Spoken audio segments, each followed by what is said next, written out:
Welcome back. It's almost 20 minutes before 8. We'll continue our conversation here after the president of the most powerful country, the United States, called Jacob Zuma and Nigerian President Muhammad Buhari to talk about bilateral tradings and stability on the African continent. So talking about Africa and U.S. relations, we've got Dr. Chris Landsberg, political analyst from the University of Johannesburg, having this conversation with us. Thanks so much for staying on and talking to us all about this.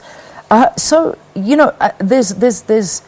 a big step for us to take here as the African continent, and you and I were talking about this a little bit off air, just saying that can Africa work with the Trump administration? They clearly have an agenda, but we have to work together on this agenda. Do you think we can fulfill this, and what do we need to do? Sure. I mean, what is so interesting about the fact that President Trump chose these two countries, as I've said, right?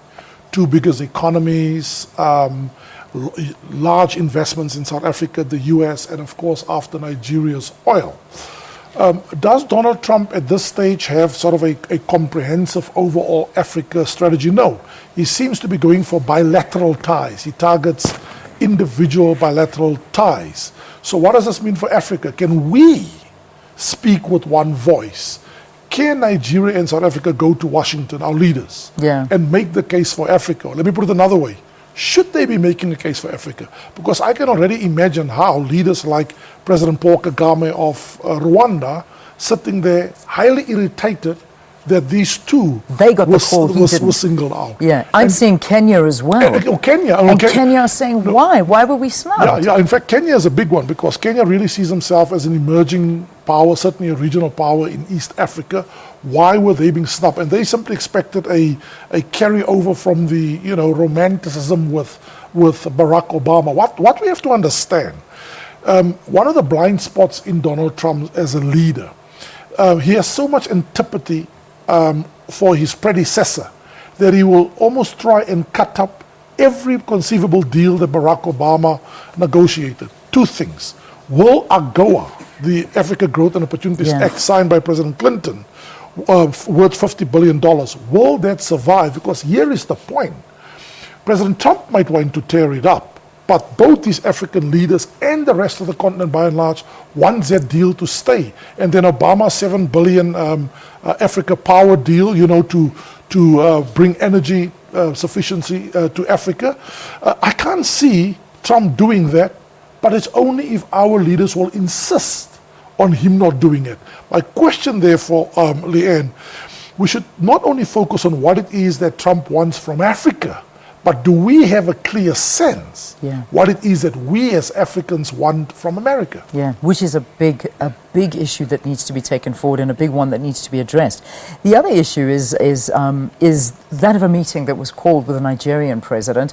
According to reports coming out of Nigeria, is that the President, Trump, did request a meeting with the Nigerian president. However, there wasn't necessarily a meeting requested with the South African president. So, I mean, can we read anything into that? No. I mean, not only shouldn't we read too much into it, but I have information to the contrary. I, in fact, believe that President Zuma himself was also invited to Washington. And let me just make a very interesting point.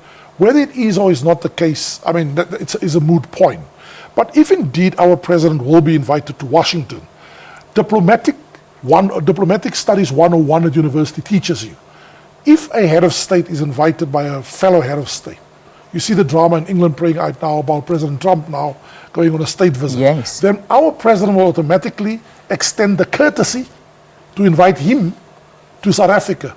Now, civil society, fasten your seatbelts, because you can only imagine the ignition of civil society we're going to see when President Trump visits South Africa. But my information, just to answer your question, is that our president has also been invited to Washington. That's fantastic to hear. Well, I'm happy to hear that it really is it's a good hand forward. But there's still a lot of worries for the African continent. And I think one of the big things as well is that we have heard from President Trump that he wants to start pulling away funds from the UN and the peacekeeping forces. We see a lot of UN peacekeeping forces here on the African continent. I mean, you look at places like the Central African Republic, where there's a lot of involvement of UN there. there.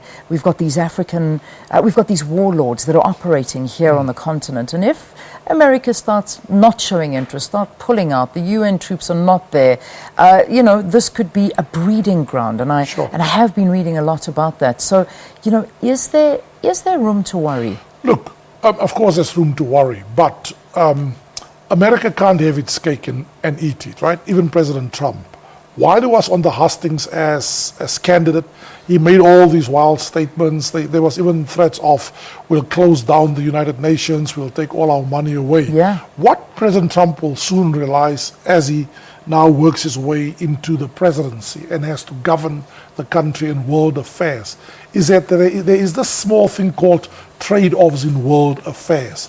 If you do want the Africans to stabilize the security situation on the continent, you cannot see the UN Security Council disregarding Africa. You cannot see the US completely withdrawing. Having said that, though, Leanne, where you are absolutely right, President Zuma and President Buhari should have no illusion. When they go to Washington, Trump is going to say to them, to the two of you in particular, I expect more heavy lifting from yourselves in Africa. And under President Zuma, to be quite crude about it, we've actually seen a retreat, notwithstanding the rhetoric that we have a Africa First policy, like he has an America First policy. We've actually seen a retreat from South Africa in some of its responsibilities. Withdrawing troops from Darfur, withdrawing troops from Central African Republic, and some people reckon that South Africa is starting to renege on its obligations towards the continent. There's just one more issue I want to talk on before I see Valen standing by with our sports news now. And it's an important issue, and it's South Africa's incorporation in BRICS. Because obviously we've got these close relations between these BRICS countries. We talk in Brazil, Russia, India, China, and South Africa. We're very scathing as a group of countries together of the United States and some of their policies. There's this very close relationship with Russia. And then again, on the other side, there's this talk of the relationship between Trump and Putin, which, previously America have not had great relations with Russia. What's going on here? This is an interesting dynamic. No, look, let me ask you crisply, but it's an excellent question. First of all, President Zuma and the ANC has some serious thinking to do about their views about America.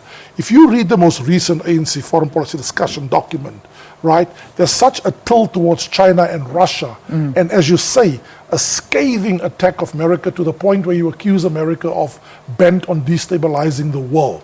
But let me come to a BRICS point briefly, because I think it's an interesting one.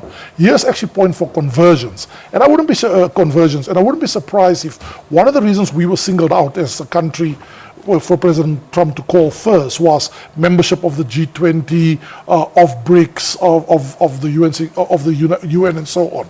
But here is the point: Trump saw the closeness between Zuma and Putin as of course a positive point. To borrow the Nixonian phrase that he coined once, but to turn it around slightly, my friend's friend, Vladimir Putin, must be my friend, Jacob Zuma. So there's something to work on here. And I end on this note. I don't think Donald Trump, by the way, is as schizophrenic about BRICS and fearful of BRICS as Barack Obama was. There was a real xenophobia, fear for the Chinese, and certainly fear for the Russians under Barack Obama and Western leaders. I think Trump might have a more pragmatic approach to them. Why? Because they are first and foremost regional economic players in their regions and in the globe. All right. Well, it's going to be interesting to see, especially after, and we've spoken about it a lot, Trump did actually tweet about South Africa being a mess. That's right. He did. He called it a mess. It's there in black and white. There was nothing good about us in his view. And now that he's president, he's changing his view because he's getting information. Absolutely. Well, there you have it. Thank you, Chris. Thank you for talking to us here on the program. So interesting to see the dynamics, which perhaps you and I don't think that way, but it's nice to get some analysis when it comes to the relations between Africa and America. Chris, of course, is the director for the Center of Policy Studies and Research, professor at the University of Johannesburg. Is also the co-founder of the Center for Africa. Thank you again. All right, let's take that break, and afterwards